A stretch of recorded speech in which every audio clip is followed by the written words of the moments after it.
YOLO.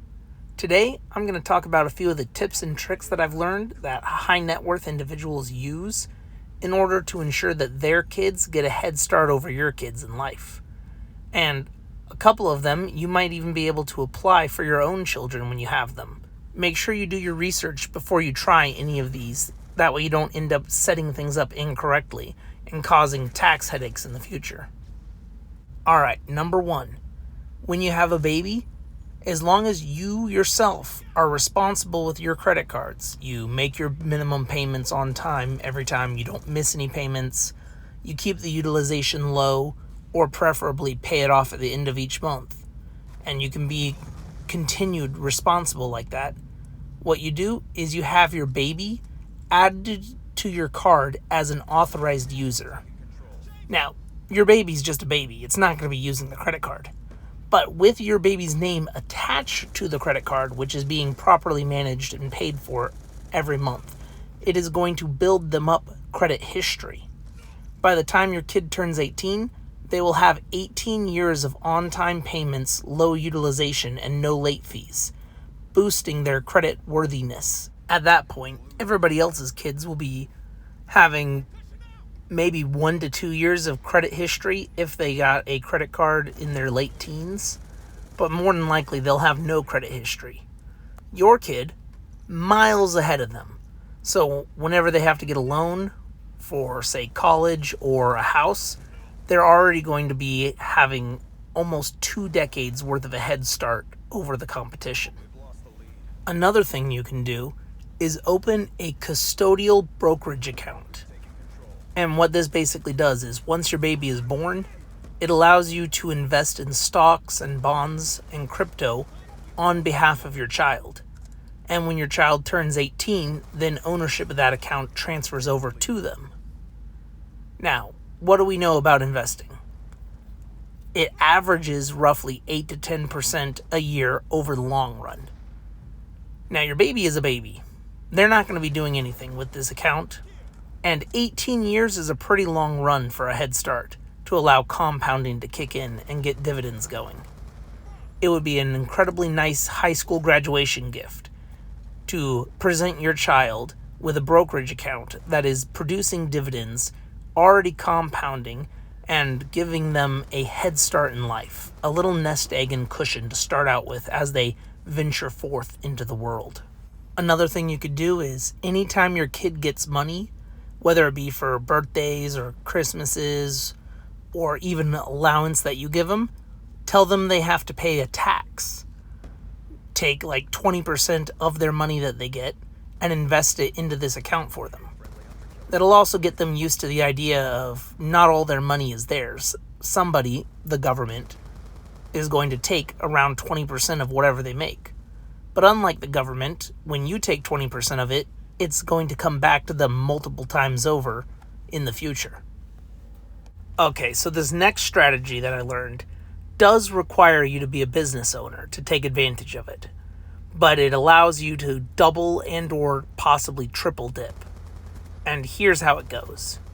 You have your own business, and as part of your business, you have a website or maybe Christmas cards that you mail out each year.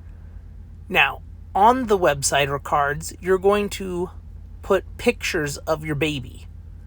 You're going to take modeling photos of your child and put a catchy title like a family company or strong family values and just have a couple pictures of your kid on the website. What this allows you to do is to write off a business expense of hiring a child actor or model. Now, the amount you would pay your kid is the standard deduction. That way your kid doesn't have to pay any taxes. And they're a baby, so they're not going to need the money. So what you can do with this tax-free money that you now gave them, and is now a write-off for your business, is you can put it into their investment account, allowing you to have a write-off for an expense that you technically keep in the family, which then grows in the brokerage account for your child, allowing you to double and triple dip. However, some people are not comfortable with the idea of putting pictures of their children online, so then you would not be able to do this for a website, which is where possible greeting cards or Christmas cards come into play for like a company card type of expense. Now, this strategy has an added benefit, which is if you continue to do this over the course of your child's life until they turn 18, every year giving them the standard deduction amount from your business, you'll be able to invest a lot more on their behalf. But you will also then have your child obtain 18 years of employment history or 18 years of modeling experience. We know a lot of those entry-level jobs for places love to have 5 to 10 years experience required. And at 18, it's almost impossible.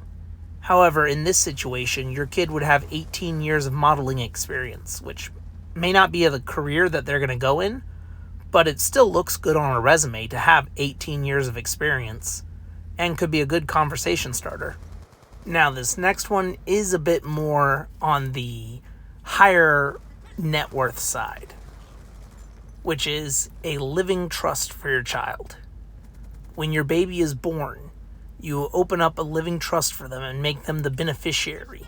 And you can state any kind of requirements. So like the day they turn 25, or once they have graduated college with at least a, B average, whatever it may be. But you put in the assets you want to pass to your child into this trust instead of waiting until you die so that they could inherit it from you or giving it to them directly. This helps you legally avoid the most amount of taxes. But additionally, what it does is it adds a layer of protection in case of divorce. Because hopefully one day your child will grow up, find love, and get married. However, divorce rates are incredibly high, and there'd be nothing worse than watching your kid meet the love of their life, only for them to, 5-10 years later, divorce and lose everything that you wanted your child to have that you worked for years to obtain. A living trust is not a marital asset, so trust fund babies, they're a real thing for a reason. It's very useful, safe, and allows you to avoid as much taxes as possible.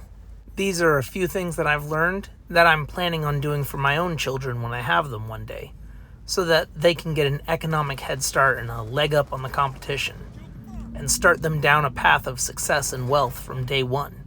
Thank you for watching.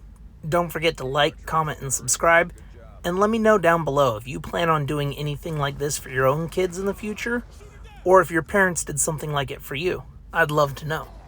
But, as always, I'll catch you on the flip side.